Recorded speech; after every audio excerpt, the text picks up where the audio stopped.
বিসমিল্লাহির রহমানির রহিম। আসসালামু আলাইকুম, welcome back to my channel মায়ের রান্নাঘর 696। আজকে আপনাদের সাথে একটা রান্না শেয়ার করব, স্বাস্থ্যকর এবং লোভনীয়। আজকে রান্না করে দেখাবো বাংলাদেশের জাতীয় মাছ পাঙ্গাস। আমরা যেহেতু মধ্যবিত্ত পরিবার, বড় মাছ কিনা কিন্তু এখন অসাধ্য হয়ে গেছে, সত্যি কথা বললে আর কি। তাই ছোটোখাটো মাছ যেটা পাওয়া যায় ওইটাই কিন্তু এখন আমাদের কাছে জাতীয় মাছ।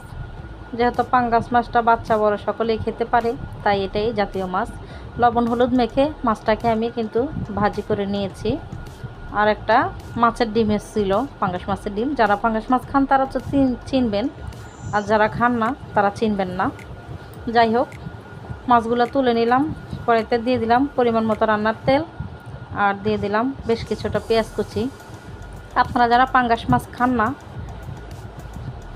বা গন্ধ লাগে, খেতে চান না আর কি, তারা পাঙ্গাস মাছটাকে লবণ হলুদ মাখিয়ে একটু লেবু রস দিয়ে মাখিয়ে রাখবেন, তাহলে আর গন্ধটা থাকবে না রান্না করার পরে। যাই হোক, এখানে হাফ চা চামচ আদা রসুন বাটা দিয়ে দিলাম, হাফ চা চামচ কাঁচামরিচ বাটা দিয়ে দিলাম, দিয়ে একটু ভেজে নিলাম। দিয়ে দিলাম স্বাদ মতো লবণ, হাফ চা চামচ হলুদের গুঁড়া, আর দিয়ে দিলাম সামান্য মরিচের গুঁড়া, হাফ চা চামচের একেবারে কম মরিচের গুঁড়া দিয়ে মশলাটাকে খুব ভালো করে কষিয়ে নেব। আজকে দুন্দুল রান্না করব। মশলাটা খুব ভালো করে কষিয়ে নিয়েছি। এখানে দিয়ে দিলাম আলু।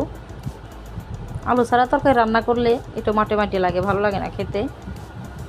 আলু কিন্তু জাতীয় তরকারি আর কি, বাংলাদেশের না, সব দেশেরই। আলু ছাড়া কিন্তু কোনো তরকারি ভালো লাগে না, তাই তরকারির রাজা আলু। আর জাতীয় মাছ পাঙ্গাস। কেউ হাসবেন না, বলবেন না যে আপু কী বলতেছে, এটাই কিন্তু সত্যি। যাই হোক, আলুটাকে খুব ভালো করে একটু কষিয়ে নিচ্ছি। আমার আপুরা ভাইয়েরা, আপনারা সবাই কেমন আছেন? কে কোথা থেকে ভিডিওটা দেখছেন? ভালো লাগলে লাইক কমেন্ট শেয়ার করবেন।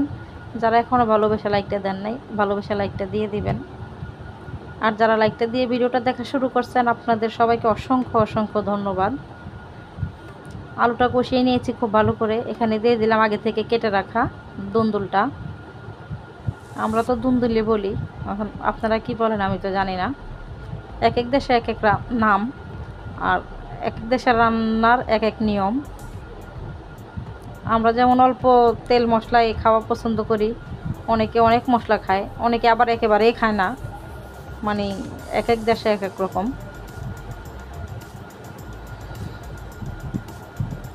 দুনটা দিয়ে খুব ভালো করে নাড়াচাড়া করে উল্টে পাল্টে দিচ্ছি, অনেকটাই পানি উঠে যাবে। আমরা যারা গৃহিণীরা আছি তারা কিন্তু জানি।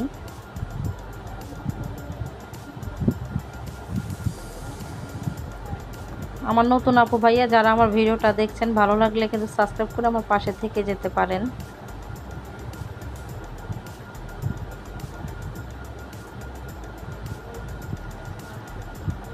এই দেখেন, অনেকটা পানি কিন্তু উঠে গেছে তরকারির মাঝে, অনেকটা পানি। এই দুন্দুল তরকারিটা এভাবে রান্না করলে কিন্তু বেশ মজা লাগে। অন্য অন্য মাছ দিয়ে রান্না করলে আরও বেশি মজা লাগে, কিন্তু জাতীয় মাছ তো পাঙ্গাস, মধ্যবিত্ত পরিবারের জন্য, তাই পাঙ্গাস মাছ দিয়ে রান্নাটা করতেছি। অনেকটা পানি উঠে গেছে দেখেন। এখন এই পানি শুকাইয়ে যদি রান্না করতে যাই তাহলে কিন্তু দুন্দুলে একবারে গলে পানি হয়ে যাবে, তাই সামান্য আর একটু পানি দিয়ে দিলাম। এই যে আর একটু ঝোলের পানি দিয়ে দিলাম।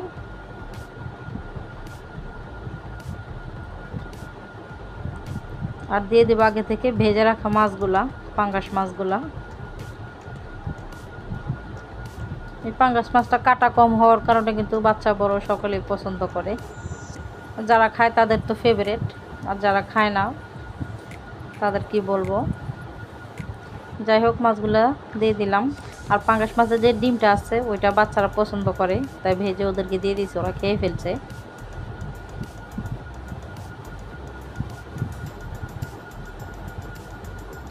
আমার পুরান আপু যারা আছেন তারা কিন্তু রান্না করতে পারেন, আর নতুন আপু যারা আছেন তারা পারেন না। ভিডিও দেখে শিখে নেবেন, আর নয়তো মুরব্বী যারা আছে তাদের কাছ থেকে দেখে শিখে নেবেন। তরকারিতে লবণ কম হয়েছিল, তাই একটু লবণ দিয়ে দিলাম। বেশি সময় লাগে না, অল্প মশলায় সিম্পল রান্না।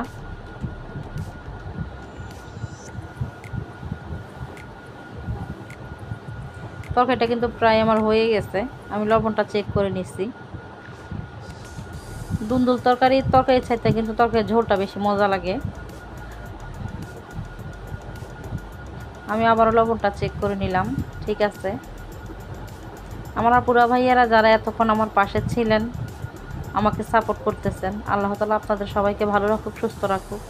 আপনারাও আমার জন্য দোয়া করবেন, আমিও যাতে ভালো থাকি, সুস্থ থাকি পরিবার নিয়ে। যাই হোক, তরকারিটা হয়ে গেল, দেখেন কতটা লোভনীয় হয়েছে, মাশাআল্লাহ। সবাই ভালো থাকবেন, আজকের মতো আল্লাহ হাফেজ, আসসালামু আলাইকুম।